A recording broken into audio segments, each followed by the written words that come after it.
Welcome to The Explainer. Today, we're going to pull back the curtain on the hidden machinery that makes a university degree actually valuable.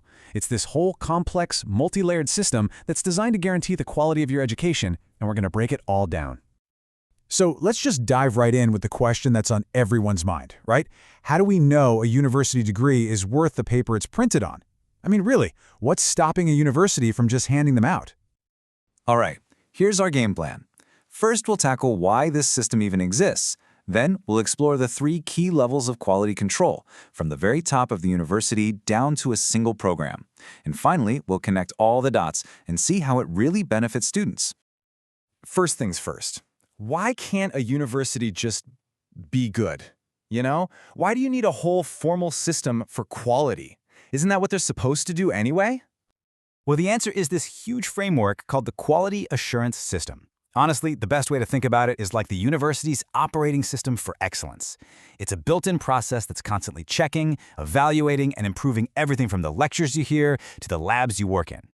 And listen, this is so much more than just bureaucracy or paperwork. This is the university's promise. It's their handshake deal with students and employers that a degree from their institution actually stands for something. Okay, so let's go to the top of the food chain. Let's see how this all gets started. And that's with the central, university-level office that oversees the entire thing. This place is basically the strategic brain of the whole university. They're not worried about individual classes or professors. Nope. Their job is to set the big picture vision and the core policies that eventually trickle down to every single department. And just look at what they're responsible for. They're not just sitting up in an ivory tower writing rules. They're actively helping colleges build out their own quality systems. They're crunching the data for the entire university, and they report directly to the president. They really are the architects of this whole shebang. Okay, now let's zoom in one level. The university's grand strategy has to land somewhere, right? Well, it flows down to the individual colleges or faculties, like the College of Engineering or the College of Arts. This is where strategy turns into action. You can think of this department as the operational hub for the college. They take that high-level vision from the university office and they figure out how to make it work for their specific fields, coordinating all the different programs, whether that's chemistry or philosophy. And this really shows you their critical role as that middle layer. They're pushing the quality standards down to the faculty and staff, but at the same time, they're gathering information from the ground up and reporting it back, both to their own dean and to the main university office. They're the essential link in the chain. All right, let's drill down to the most fundamental level, the academic department itself. This is where quality assurance really starts to shape your day-to-day student experience. So now we are right there where the rubber meets the road. We're talking about a small unit, right inside a department, like computer science, for instance. And they are the direct guardians of that computer science degree program. Their one and only job is to make sure it delivers on its promise. The absolute key here is the laser focus on student outcomes.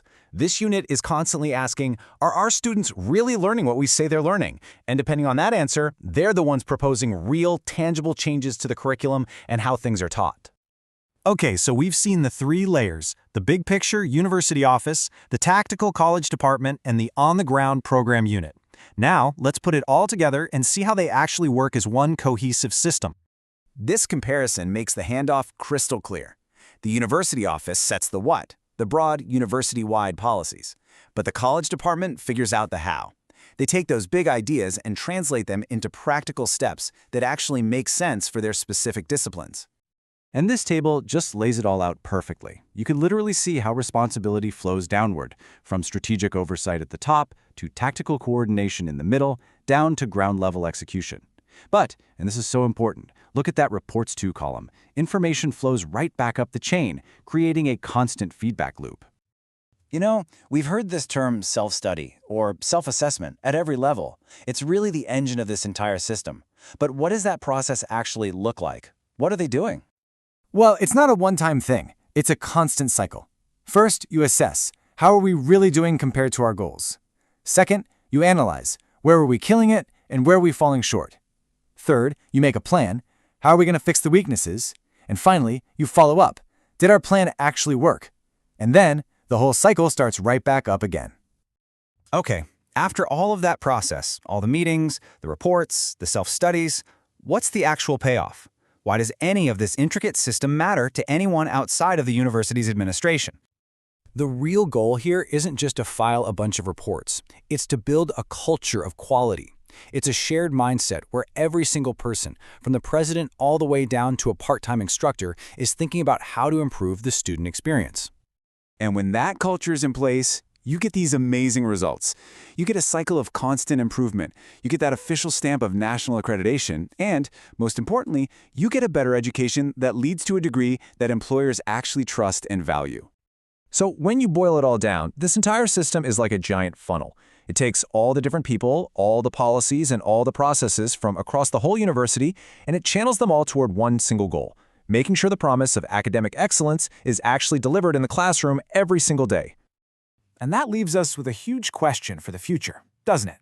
This system was built for brick-and-mortar universities. But as education moves online, into hybrid models, how do you guarantee quality in a world of virtual classrooms and digital degrees? That's the next big challenge to figure out.